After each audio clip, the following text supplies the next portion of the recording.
오늘부터는 12번째 장 AI 취업 및 커리어 준비를 시작합니다. 이력서 작성부터 모의 면접, 포트폴리오, 네트워킹, 직무 전환, 글로벌 취업까지 7개 소절에 걸쳐 AI를 취업 준비에 실전으로 쓰는 방법을 다룹니다. 첫 시간은 취업의 출발점, 직무와 산업을 이해하는 법입니다. 취업 준비라니 갑자기 심장이 쿵합니다. 저도 대학교 때 좋은 회사 가고 싶다가 커리어 계획의 전부였거든요. 그게 대부분의 출발점이죠. 좋은 회사, 연봉 높은 곳. 그런데 막상 채용 공고를 열어보면 당신은 무슨 일을 하고 싶으세요? 라는 질문 앞에서 멈추게 됩니다. 취업 준비의 진짜 첫 단계는 내가 원하는 직무가 뭔지, 그 직무가 어떤 산업에 속해 있는지를 구체적으로 아는 겁니다.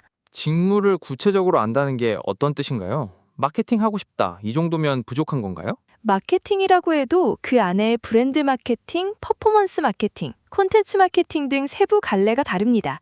의사가 되고 싶다는 것과 정형외과 전문의가 되고 싶다는 건 준비 방법이 완전히 다른 것처럼요. 그래서 채용 공고를 20개 이상 모아서 비교해보라는 얘기가 나옵니다. 기업마다 같은 직무명을 쓰더라도 요구하는 역량이 조금씩 다르거든요. 여러 개를 모아놓으면 공통으로 반복되는 핵심 역량이 보입니다. 20개요? 채용 공고 하나 읽는 것도 버거운데 여기서 AI가 도와줄 수 있는 건가요? 그렇습니다. 채용 공고 텍스트를 AI에 넣고 이 공고에서 요구하는 핵심 역량을 정리해줘 라고 하면 금방 뽑아줍니다. 한국고용정보원의 NCS, 국가직 능력 표준 사이트도 참고할 만합니다. 거기에는 직무별로 필요한 지식, 기술, 태도가 정리되어 있어요. 경영기획 직무를 검색하면 세부 능력 단위까지 확인할 수 있습니다. 지식, 기술, 태도. 이 세 가지가 역량의 기본 틀이군요. 맞습니다. 지식은 이론적 배경이에요. 마케팅이라면 소비자 행동론 같은 전공 지식이죠. 기술은 실제 도구를 다루는 능력입니다. 엑셀 다루기, 프레젠테이션 만들기 같은 거예요. 태도는 일하는 자세입니다. 책임감, 협업, 문제를 풀겠다는 의지. 이 세 가지를 채용 공고 기준으로 정리한 다음 지금 내가 가진 것과 비교하면 빈칸이 보입니다. 이걸 역량 격차라고 부릅니다. 빈칸이 너무 많으면 좀 우울해지겠는데요? 빈칸이 보인다는 건 뭘 채워야 하는지 안다는 뜻이니까 오히려 좋은 겁니다. AI한테 이렇게 물어볼 수도 있어요. 나는 경영학과 3학년이고 데이터 분석 마케터가 되고 싶어. 채용 공고 요구 역량과 내 경험을 비교해서 부족한 부분을 알려줘. 그러면 AI가 구체적으로 어디를 보완하면 좋겠다고 짚어줍니다. 직무를 알았으면 그 다음은 산업을 봐야 한다고 했는데 같은 마케팅이라도 산업에 따라 다른 건가요? 꽤 다릅니다. IT 회사 마케터와 식품 회사 마케터는 쓰는 도구도 고객을 만나는 방식도 다르거든요. 산업을 분석하는 틀로 PEST 분석이라는 게 있습니다. 정치, 경제, 사회, 기술 4가지 요인으로 산업 환경을 살펴보는 거예요. 전기차 산업이라면 정부 보조금 정책, 원자재 가격, 환경에 대한 관심, 배터리 기술 수준을 각각 살피는 식입니다. AI한테 전기차 산업의 PEST 분석을 해달라고 하면 틀을 잡아줍니다. AI가 정리해 준 걸 그대로 쓰면 되는 건가요? 여기서 주의할 게 있습니다. AI의 답변은 학습 시점까지의 정보를 바탕으로 하기 때문에 최신 뉴스나 보고서로 꼭 보완해야 합니다. 기업 분석도 마찬가지예요. 상장 기업이라면 금융감독원 전자공시 시스템에서 사업 보고서를 볼 수 있고 거기에 매출 구조, 경쟁 현황, 위험 요인이 다 나옵니다. CEO의 신년사나 주주서안도 쓸만합니다. 올해 동남아 시장에 집중하겠다는 내용이 있으면 국자 경험 있는 사람을 뽑을 확률이 높다는 뜻이니까요. 채용 공고를 그냥 지원서 제출 창구로만 봤는데 기업이 보내는 문제지라고 생각하면 달라지겠네요. 그렇습니다. 직무기술서에는 주요 업무, 자격 요건, 우대사항이 나뉘어 있는데요. 우대사항에 적힌 내용은 그 팀이 지금 부족하다고 느끼는 역량일 가능성이 높습니다. SQL 능력 우대라고 써 있으면 데이터를 다룰 줄 아는 사람이 필요하다는 신호예요. 그리고 모든 직무에는 성과를 재는 기준이 있습니다. 영업이면 매출액이나 계약 건수, 마케터면 고객 획득 비용 같은 거죠. 내 경험을 이 기준에 맞춰 정리하면 면접에서 힘이 됩니다. 문서만으로는 한계가 있을 것 같은데 현직자한테 직접 물어보는 방법도 있나요? 커피챗이라고 부르는 가벼운 만남이 요즘 많이 쓰입니다. 링크드인에서 관심 직무 현직자에게 정중하게 메시지를 보내서 15분 정도 통화를 요청하는 거예요.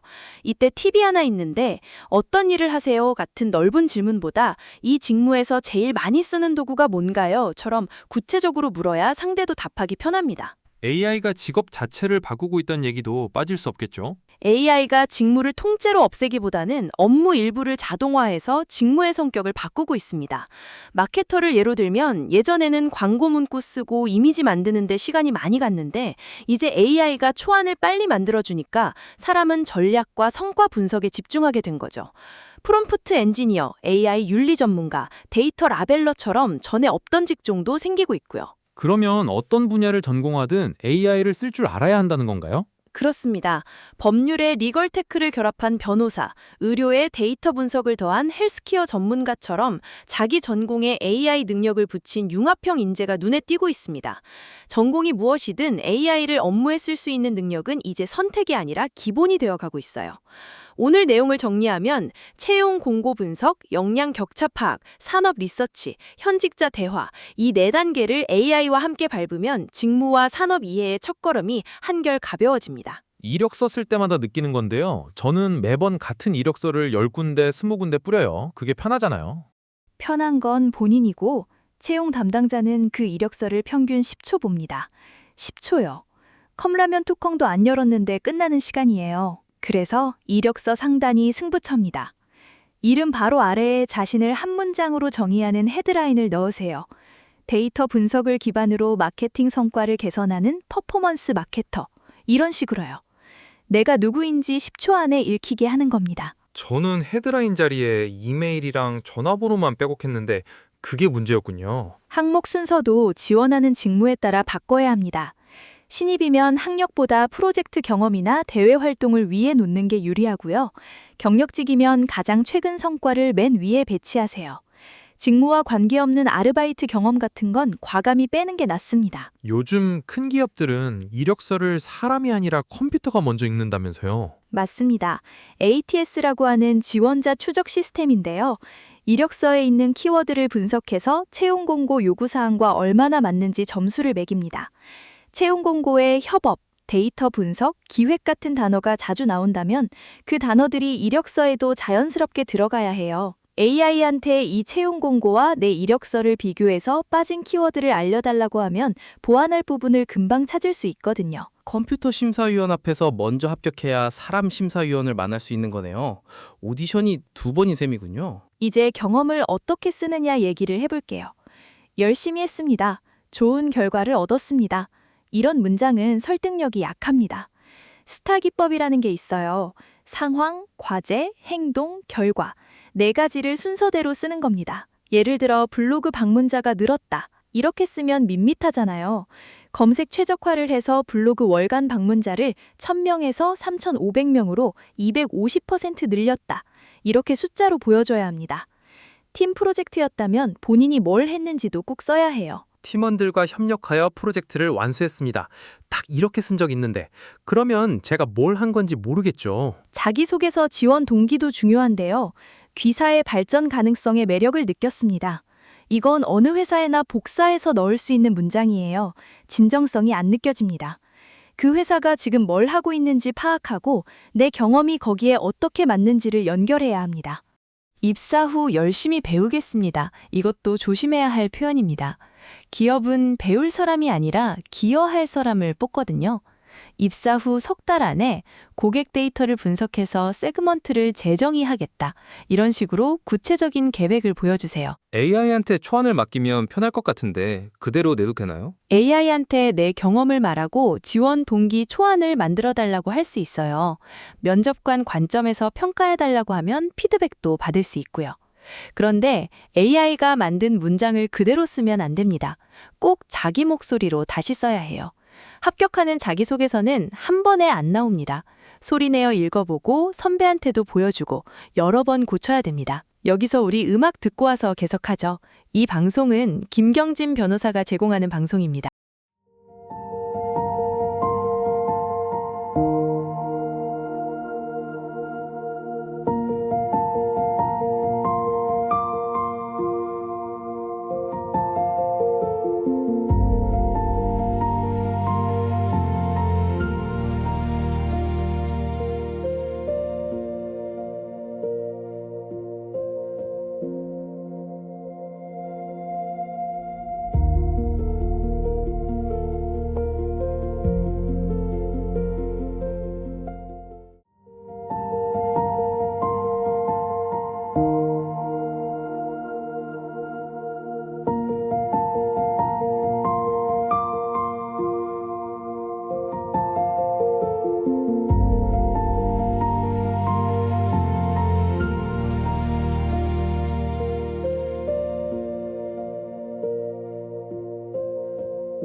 다시 이어가겠습니다.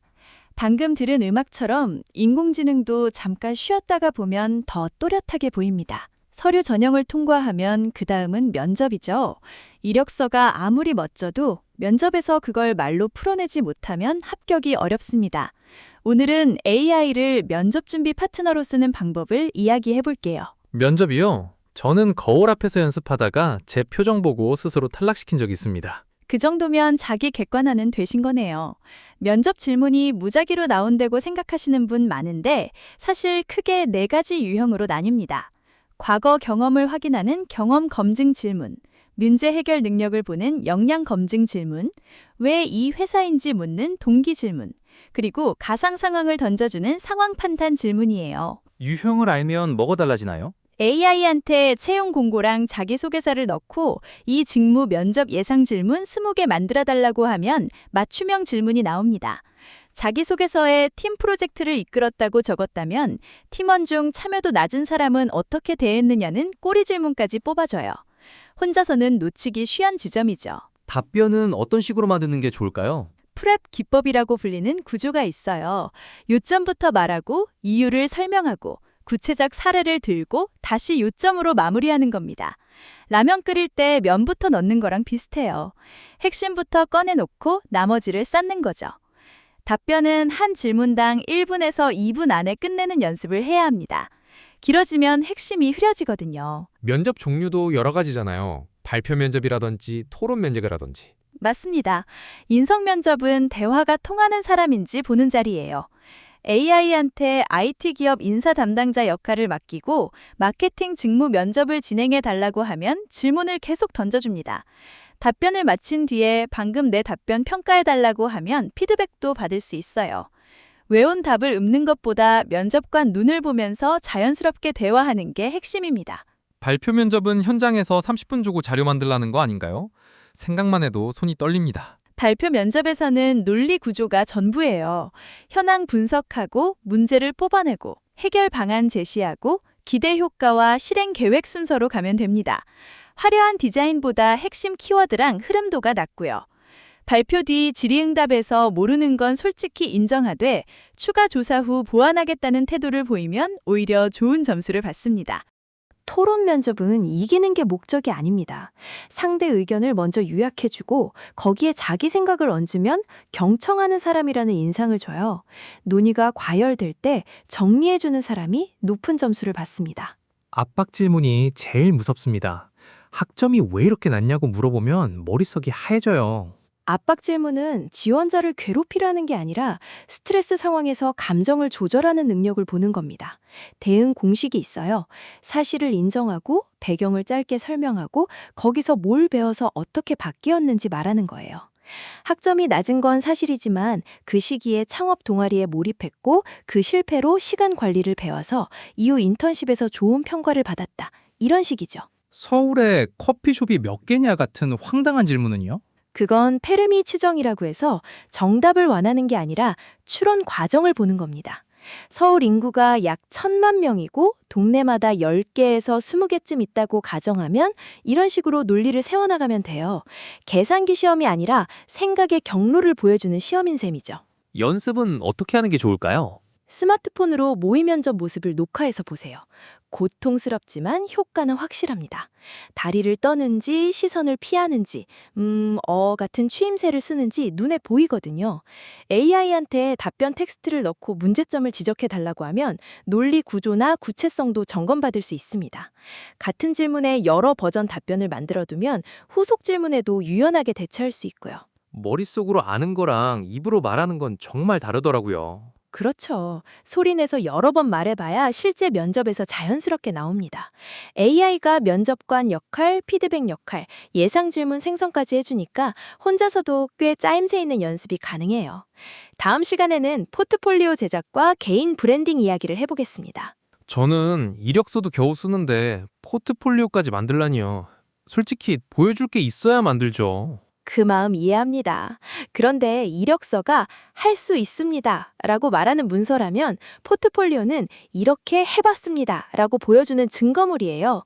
개발, 디자인, 마케팅, 기획 직군에서는 이 증거물이 합격을 가르는 경우가 많습니다. 그러면 제가 했던 거 다 넣으면 되나요? 대학 과제부터 공모전까지 쌓아놓은 건 좀 있거든요. 다 넣으면 안 됩니다. 포트폴리오는 창고가 아니라 전시회예요. 지원하는 직무에 맞는 작업물을 골라서 보여주는 큐레이션 작업이거든요. 3가지에서 5가지 정도가 적당합니다. 고르는 기준은 3가지인데요. 지원 직무와 얼마나 관련 있는지, 내가 얼마나 주도적으로 참여했는지, 그리고 성과를 숫자로 보여줄 수 있는지.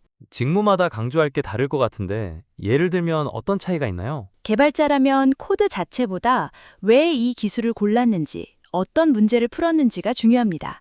디자이너나 기획자라면 결과물 예쁜 것도 좋지만 사용자 중심으로 생각한 과정이 드러나야 해요. 페르소나 설정이나 사용자 여정 지도 같은 걸 담는 거죠.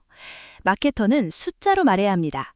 캠페인 목표, 광고 수익률, 전환율 같은 지표를 시각화해서 보여주는 게 핵심이에요. 저는 아직 학생이라 직장 경험이 없는데 그래도 만들 수 있는 건가요? 수업 과제, 공모전 참가자, 개인 프로젝트, 대외 활동 결과물 전부 소재가 됩니다.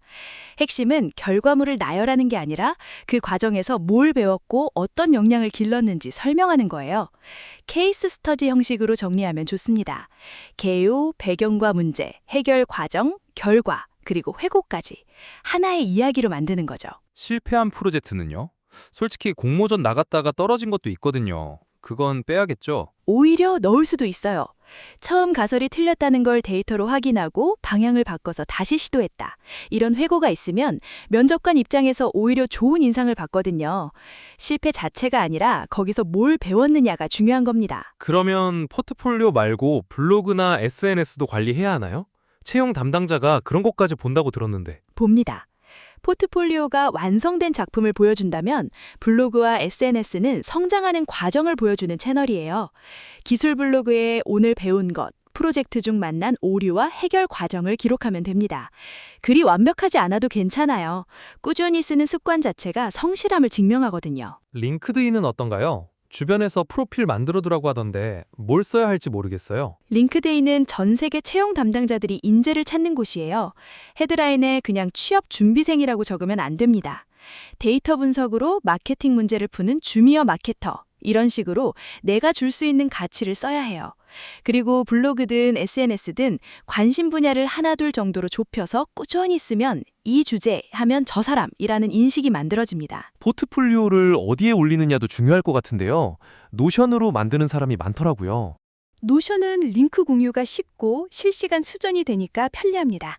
다만 PDF로 변환하면 레이아웃이 깨질 수 있어서 별도 버전을 준비해 두세요. 개발자라면 깃허브가 신분증 역할을 합니다. 코드보다 리드미 파일이 중요해요. 프로젝트 목적, 실행 방법, 기술 스택을 친절하게 적어야 하고 커밋 메시지도 수정함 대신 로그인 세션 만료 오류 수정처럼 구체적으로 써야 합니다. 개인 웹사이트까지 만들면 좋겠지만 그건 좀 부담스럽네요. 웹사이트 빌더를 쓰면 코딩 없이도 만들 수 있어요. 도메인을 사서 이름.com 형태로 운영하면 그 자체로 인상이 달라집니다.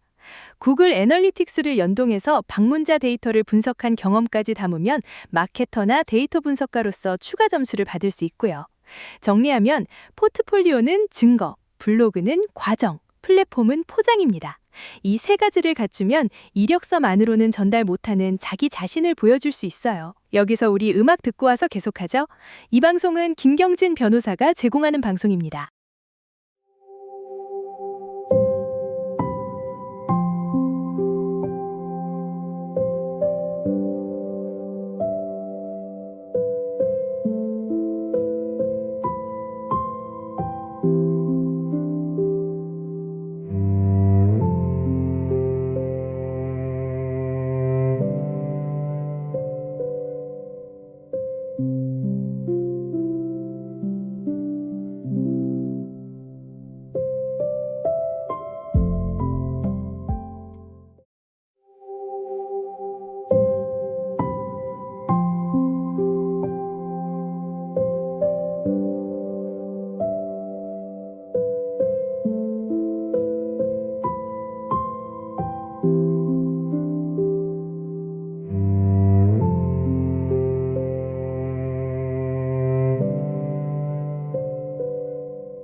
다시 이어가겠습니다.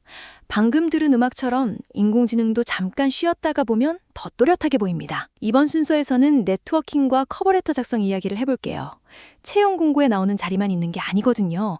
내부 추천이 난 업계 인맥으로 채워지는 자리가 꽤 많습니다. 숨은 채용이요. 저는 채용 사이트만 새로 고침하고 있었는데 그 뒤에도 시작이 있었던 거군요. 그래서 링크드인 같은 비즈니스 네트워킹 플랫폼이 중요합니다. 한국에서도 외국계 기업이나 스타트업 쪽에서 많이 쓰고 있어요. 프로필을 만들 때 핵심은 검색 최적화예요. 채용 담당자나 헤드헌터가 키워드로 사람을 검색하거든요. 헤드라인에 자기 전문 분야 키워드를 넣고 소개 섹션에서도 관련 키워드를 자연스럽게 반복해야 검색에 잘 걸립니다. 프로필 사진은 어떻게 해야 하나요? 여권 사진 올리면 되는 건 아니죠? 정장까지는 필요 없지만 밝은 배경에서 얼굴이 잘 보이는 전문적인 사진이면 됩니다. 경력 섹션에는 이력서 내용을 옮기되 발표 자료나 프로젝트 링크를 첨부하면 훨씬 풍성해져요. 그리고 동료한테 추천사를 요청해두면 신뢰도가 올라갑니다. 프로필을 만들어 놓고 방치하면 소용이 없어요. 업계 뉴스에 짧은 의견을 남기거나 자기가 쓴 글을 공유하면서 활동 이력을 꾸준히 쌓아야 합니다. 저는 만들어 놓고 3년째 프로필 사진만 덩그러니 있는데 그러면 안 되는 거였군요. 네트워킹에서 어려운 게 모르는 사람한테 먼저 연락하는 거잖아요. 이걸 콜드 메시지라고 하는데 취업하고 싶은데 도와주세요 식으로 보내면 답이 안 옵니다. 연락하게 된 계기를 밝히고 자기를 간략히 소개한 다음 구체적인 질문을 하나 던지세요. 마지막에 15분 정도 통화 가능하시면 감사하겠습니다. 이렇게 시간 부담을 줄여주는 게 포인트입니다. 선배님 글 읽고 감동받았습니다. 저 좀 도와주세요. 이러면 좀 부담스럽겠죠. 구체적으로 뭘 묻고 싶은지가 있어야 상대도 답할 맛이 나는 거네요. 맞아요. 커피챗이라고 해서 가벼운 만남으로 현직자한테 조언을 구하는 방식도 있어요. 요즘은 화상통화로 많이 하죠. 요청할 때 상대방의 글이나 발표 같은 구체적인 내용을 언급하면 진심이 전달됩니다. 그리고 만남 뒤에는 24시간 안에 감사 메시지를 꼭 보내세요. 말씀해주신 도구를 써봤더니 정말 유용했습니다. 이런 피드백을 주면 관계가 이어집니다. 추천인 이야기도 궁금해요. 레퍼런스 체크라고 하잖아요. 추천인은 자기를 잘 알고 긍정적으로 평가해 줄 수 있는 분이어야 해요. 지도 교수님, 인턴십 상사, 프로젝트 팀장 같은 분들이죠. 미리 동의를 구하고 지원하는 직무와 회사 정보를 공유하세요. 어떤 역량을 강조해주면 좋겠다는 가이드라인까지 드리면 추천인도 쓰기 수월합니다. 요청은 최소 2주 전에 해서 시간 여유를 드려야 하고요. 추천서 써주신 분한테 결과 알려드리는 것도 중요하겠죠? 합격이든 불합격이든. 그렇죠. 합격하면 기쁜 소식을 나누고 안 듣더라도 감사 인사를 전하세요. 그 성의가 장기적인 관계로 이어집니다. 이제 영문 커버레터와 레주메의 이야기를 해볼게요. 영문 레주메는 군문 이력서랑 형식이 다릅니다. 사진, 나이, 성별, 가족관계 같은 개인 신상 정보를 넣지 않아요. 차별금지법 때문입니다. 한국 이력서 그대로 번역하면 안 되는 거네요. 네, 문장도 수동적인 표현 대신 능동적인 동사로 시작해야 합니다. 개발했다, 이끌었다, 늘렸다 이런 식이죠. 신입은 한 페이지 안에 담는 게 원칙이고요. 커버레터는 레주메가 사실 나열이라면 이야기를 담는 편지입니다. 왜 내가 이 회사와 이 직무에 맞는지 설득하는 거예요. 서두에서 관심을 끌고 본문에서 채용 공고 요구사항과 내 경험을 연결하고 끝에서 면접 기회를 정중하게 요청합니다. AI한테 초안을 맡기면 편하긴 할 텐데 그대로 내면 다 비슷비슷해지겠죠? 맞습니다. AI가 만든 초안은 출발점이지 최종본이 아니에요. 거기서 자기만의 필연과 경험을 녹여서 고쳐야 개성이 살아납니다. 네트워킹도 커버레터도 결국 사람 대 사람의 이야기거든요. 기계가 틀을 잡아주면 거기에 나만의 이야기를 채워 넣는 거죠. 이번 시간에는 직무 전환과 경력 개발 전략에 대해 이야기해 볼게요. 첫 직장이 평생 직장이 되는 시대 이제 끝났잖아요. 저도 솔직히 한 직장에서 정년까지라는 그림이 잘 안 그려지긴 합니다. 주변에도 이직 준비하는 친구들이 꽤 있어요. 기술이 빨리 바뀌니까 직무의 수명도 짧아졌어요. 지금 잘 나가는 직업이 5년 뒤에는 사라지거나 완전히 다른 모습일 수 있거든요. 그래서 커리어 피보팀이라는 개념이 중요해졌습니다. 피보팅이요? 그게 뭔가요? 완전히 새 분야로 뛰어드는 게 아니라 내가 가진 강점에 새 기술을 얹어서 축을 옮기는 거예요. 예를 들어 마케터가 데이터 분석을 배워서 퍼포먼스 마케터로 변신한다거나 디자이너가 AI 이미지 생성 도구를 익혀서 AI 콘텐츠 크리에이터가 되는 시기죠. 기존 경험을 버리지 않고 새 역량과 합치는 겁니다. 아, 그러면 제가 지금까지 쌓은 게 쓸모 없어지는 건 아니네요. 리셋이 아니라 업그레이드인 셈이군요. 맞아요. 그리고 장기적으로는 I형 인재에서 T형 인재로, 더 나아가 파이형 인재로 성장하는 걸 목표로 삼으면 좋습니다. 한 분야의 깊이를 먼저 파고 그 다음에 옆으로 넓히는 거예요. 생성형 AI한테 내 역량과 관심사를 알려주고 전환 가능한 직무를 추천해달라고 하면 꽤 현실적인 경로를 제안받을 수 있어요.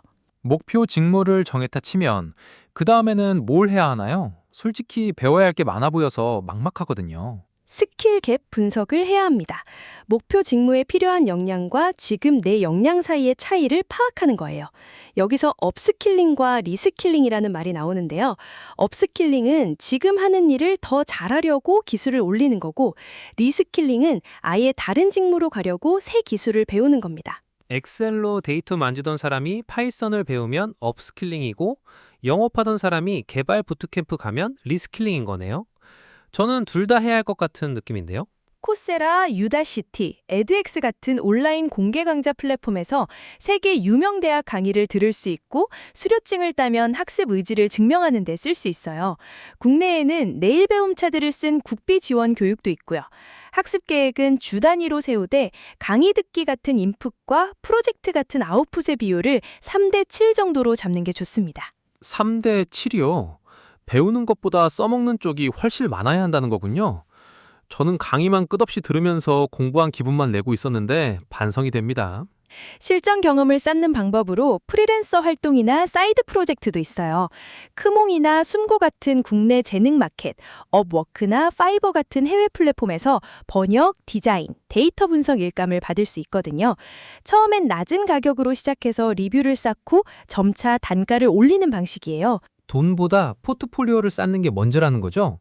AI로 쓰면 혼자서도 할 수 있는 일이 꽤 되겠네요. 그렇죠.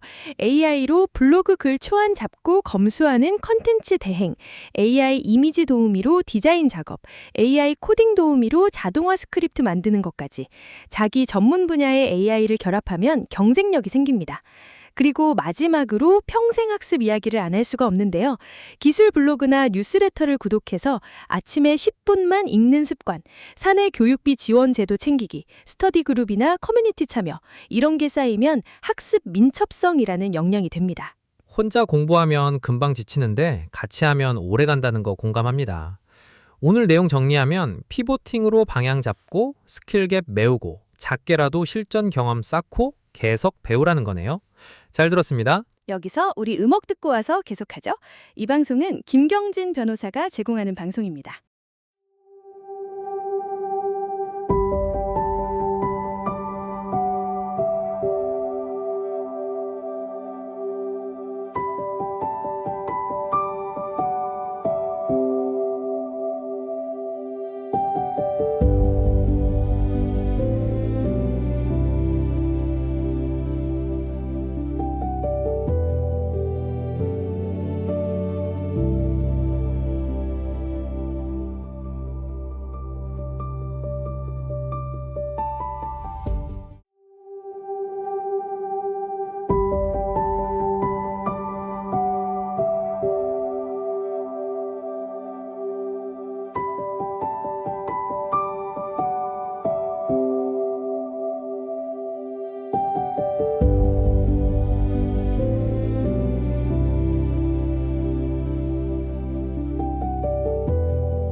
다시 이어가겠습니다.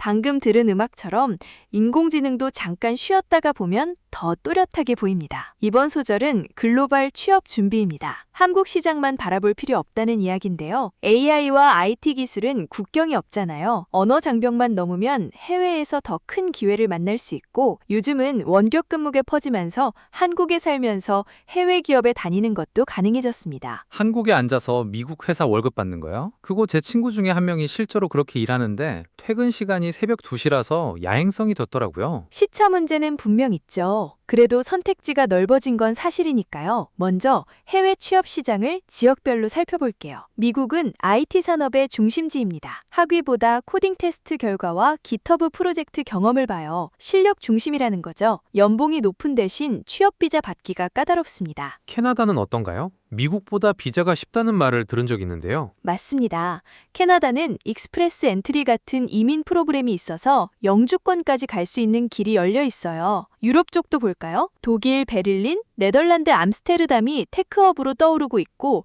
영어로 일하는 회사도 많습니다. 일과 삶의 균형을 중시하는 문화가 강하고 EU 블루카드라는 고급 인력 비자 제도가 있어요. 세금이 높은 편이긴 합니다. 연봉은 높은데 세금도 높으면 통장에 지키는 숫자는 비슷한 거 아닌가요? 의료비나 교육비 걱정이 줄어드니까 체감은 다를 수 있어요. 아시아 쪽은요, 싱가포르가 영어가 공용어라 언어 장벽이 낮고 세금도 낮습니다. 일본은 IT 인력이 부족해서 한국인 엔지니어 수요가 높은데 일본어가 필요한 경우가 많아요. 꼭 해외로 나가야 하나요? 국내에 있는 외국계 기업은 어떤가요? 좋은 통로죠. 외국계 기업은 한국 대기업과 채용 방식이 달라요. 대규모 공채 대신 수시 채용이 일반적입니다. 결혼이 생기면 그때 뽑는 거예요. 그래서 관심 있는 회사의 채용 페이지에 이력서를 미리 올려놓고 새 포지션이 뜨면 알림받게 설정해두는 게 중요합니다. 평가 방식도 다릅니다. 한국 대기업처럼 회사 소속감보다 직무 전문성을 봐요. 소프트웨어 엔지니어라는 직무 정체성이 어느 회사 사람이냐 보다 중요하거든요. 그리고 컬처핏이라고 해서 조직 문화에 맞는 사람인지도 봅니다. 면접에서 자기 의견을 적극적으로 말하고 질문을 던지는 게 좋은 평가를 받는 방법이에요. 면접에서는 겸손하게 대답하라고 배웠는데 외국계에서는 반대군요. 습관을 바꿔야겠네요. 영어 면접도 짚어볼게요. 원어민처럼 유창할 필요는 없습니다. 핵심은 의사소통이 되느냐예요. 스타 기법이나 프랩 기법으로 답변을 구조화하고 쉬운 단어로 논리적으로 말하면 됩니다. 자기 대표 경험 5개에서 8개를 영어 스크립트로 만들어서 입에 익을 때까지 연습하세요. AI를 영어 면접 연습 상대로 쓸 수도 있어요.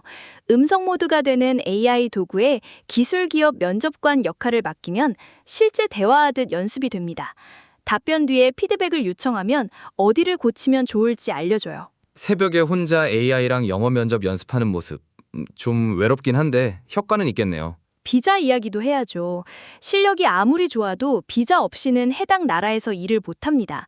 나라마다 비자 제도가 다르고 대부분 고용주가 스폰서가 되어야 발급돼요. 채용 공고에 비자 스폰서 가능 여부가 적혀 있는지 꼭 확인하세요. 워킹홀리데이로 먼저 들어가서 경험을 쌓거나 해외 대학원 후 취업하는 우회 경로도 있습니다. 원격 근무도 선택지입니다. 긴랩, 자피어, 버퍼 같은 회사는 완전 원격 정책이라 전 세계 어디서든 일할 수 있어요. EOR 서비스를 쓰면 해외 기업이 한국에 법인이 없어도 합법적으로 고용관계를 맺을 수 있습니다. 세금이나 시차 문제는 따로 챙겨야 하지만 물리적으로 나가지 않아도 글로벌 경험을 쌓을 수 있는 시대가 된 거죠. 오늘 12번째 장, AI 취업 및 커리어 준비를 함께 들어봤습니다.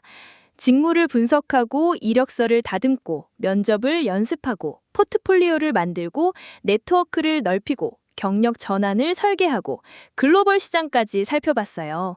AI가 사람 대신 일하는 시대라고 하지만 정작 AI를 잘 쓰는 사람의 가치는 올라가고 있습니다. 오늘 들은 방법 중 하나라도 내일 이력서를 열 때 떠올려 보시면 좋겠습니다. 함께 해주셔서 고맙습니다.